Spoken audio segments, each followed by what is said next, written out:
Di sini kami akan membahas brain damage, fisiologi manusia. Kerusakan bagian mana yang bersifat paling fatal yang dapat menyebabkan kematian atau kelumpuhan? Yaitu pada bagian batang otak, brainstem, yang terletak di bagian bawah otak dan mengendalikan fungsi-fungsi vital. Kerusakan pada batang otak dapat mengganggu fungsi-fungsi ini dan menyebabkan masalah pernafasan atau berhenti bernafas yang dapat berakibat fatal jika tidak segera diatasi.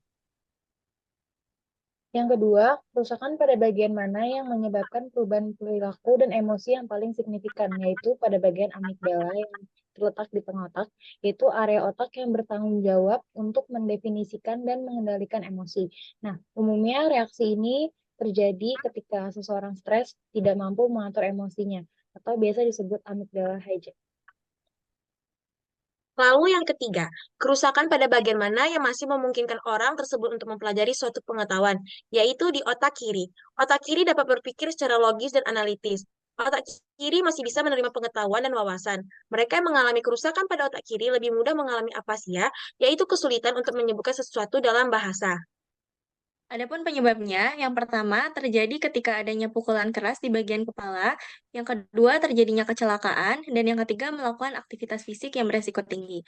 Adapun pencegahannya, yang pertama berhati-hati dan memperhatikan segala aktivitas yang dilakukan, yang kedua menghindari olahraga atau aktivitas yang berat, dan yang ketiga melakukan konsultasi atau medical check-up. Jadi, kesimpulannya, masing-masing otak memiliki peran dan tugas yang terpisah, namun keduanya tetap saling bertukar informasi. Contoh sederhana adalah ketika kamu ingin meminjam sebuah pensil yang berada di tangan temanmu, namun kamu tidak dapat mengingat nama benda itu walaupun mengenali benda tersebut. Kamu akan berusaha untuk meminjam dengan memperagakan cara menulis atau menunjuk benda tanpa menyebutkan nama benda karena tidak mengingatnya. Oleh karena itu, lebih baik untuk memaksimalkan fungsi kedua otak secara sinergis. Terima kasih, cukup sekian dari kami.